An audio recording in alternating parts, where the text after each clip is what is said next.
ஏன்னா ஞானசேகரன் வெளியே வந்ததுக்கு அப்புறம் கோட்டூர் சண்முகத்தினுடைய பிஹேவியரல் பேட்டர்ன் மா சுப்பிரமணியத்தை கூப்பிடுறார். 8:30 மணிக்கு பேசுறாங்க. 8:32 மணிக்கு மா சுப்பிரமணியம் கோட்டூர் சண்முகம் மறுபடியும் பேசுறாங்க. இது எல்லாம் நம்ம நல்லா புரிஞ்சுக்கணும். எதற்காக, யாரை காப்பாத்துறதுக்காக இவ்வளவு பதட்டம்? அண்ணா பல்கலைக்கழகத்தில் பணிபுரியக்கூடிய நடராஜன் ஒருத்தர், ஒரு முக்கியமான அதிகாரி, கேட் கண்ட்ரோல் அவர் கையில் இருக்கு. அல்ல காவல்துறை நீங்க தான் சொல்லணும், எல்லாம் என்னுடைய வேலை கிடையாது. 48 மணி நேரம் கழிச்சு அந்த நடராஜன் யாருன்னு பேசுவோம். ஒரு PROவா, கேட் யார் கண்ட்ரோலில் இருக்கு.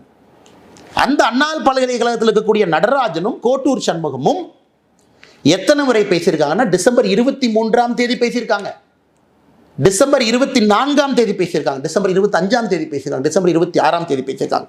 மொத்தமாக இந்த 4 நாட்களில் கோட்டூர் சண்முகமும் அண்ணா பல்கலைக்கழகத்திலே பணி செய்யக்கூடிய நடராஜனும் 13 முறை பேசியிருக்கின்றார்கள். 13 முறை. நான் ஏற்கனவே சொன்னது போல 24ஆம் தேதி குற்றம் நடந்த அடுத்த நாள் வெளியே வந்த ஞானசேகரனும் கோட்டூர் சண்முகமும் 8:34க்கு மறுபடியும் பேசுறாங்க. கோட்டூர் சண்முகம் இதோடு நிக்கலிங்க. ஞானசேகரன்ட்ட 8:34 சாயந்தரம் மணிக்கு பேசிய பிறகு கோட்டூர் சண்முகம் யார்கிட்ட பேசுறாங்கன்னா, இன்னொரு காவல்துறை உயர் அதிகாரி, ஏன்னா காவல்துறை மீது மரியாதை இருக்கின்ற காரணத்தினால உயரதிகாரியுடைய பேர் அந்த நேரத்தில் சொல்லல, 8:59க்கு சாயந்தரம் ஃபோன் பண்றார். Kottur Shanmugam talks to that police officer. 9:07க்கு மறுபடியும் Kottur Shanmugam talks to that police officer. இதெல்லாம் 24ஆம் தேதி இரவு. நல்லா நீங்க மக்களை யோசிச்சு பாருங்க. 24ஆம் தேதி பதட்டம். காவல்துறை கூட்டிட்டு போறாங்க. காலையிலிருந்து பேசுறாங்க. மா சுப்பிரமணியத்திட்ட பேசுறாங்க. தமிழகத்தினுடைய சுகாதாரத்துறை அமைச்சர், காவல்துறை அதிகாரிகிட்ட பேசுறாங்க. அண்ணா யூனிவர்சிட்டியில் பணிபுரியக்கூடியவங்ககிட்ட பேசுறாங்க. அந்த 24th night is the most crucial night. காரணம், எவிடன்ஸ் அளிக்கப்படுது.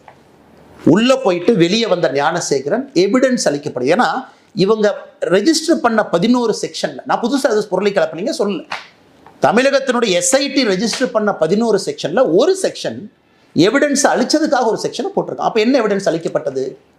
அதன் பிறகு 25ஆம் தேதி காவல்துறை சொல்றாங்க, ஞானசேகரனை சாயந்தரம் கைது பண்ற பிறகு அண்ணா யூனிவர்சிட்டி CCTV வேலை செய்யல, செல்போன்ல எங்களுக்கு தெரியல. மே 14ஆம் தேதி தான் சொல்றாங்க இன்னொரு பாலியல் வன்கொடுமை வழக்கு ஞானசேகரன் மீது பதிவு செஞ்சிருக்கிறாங்க. அதை பத்தி யாரும் நம்ம பேசல. அது எந்த ஸ்டேஜில் இருக்குன்னு கூட தெரியாது. 25ஆம் தேதி காவல்துறையை பொறுத்தவரை பிளாங்க். ஞானசேகரனை கைது செய்த பிறகு பிளாங்க். ஸோ கோட்டூர் சண்முகத்திற்கு எதற்காக இவ்வளவு பதட்டம்?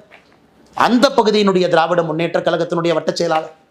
அப்ப காவல்துறை SIT அதிகாரிகள் கோட்டூர் சண்முகத்தை கூப்பிட்டு விசாரிச்சிங்களா? ஸ்டேட்மெண்ட் எடுத்தீங்களா? கோட்டூர் சண்முகம் எந்த காவல்துறை அதிகாரிகிட்ட பேசினாங்க, அவங்கள கூப்பிட்டு பேசுனீங்களா? மா சுப்பிரமணியம் அமைச்சரை போலீஸ் ஸ்டேஷனை கூப்பிட்டீங்களா? SIT மா சுப்பிரமணியம் அவன்கிட்ட கேட்டீங்களா? எதற்காக ஃபோன் வந்துச்சு, எதற்காக நீங்க பேசுனீங்க, இந்த பேட்டர்ல எதற்காக நீங்க இன்வால்வ் ஆயிருக்கிறீங்க? இந்த கேள்விகளை நம்முடைய SIT அதிகாரிகள் கேட்டீங்களா?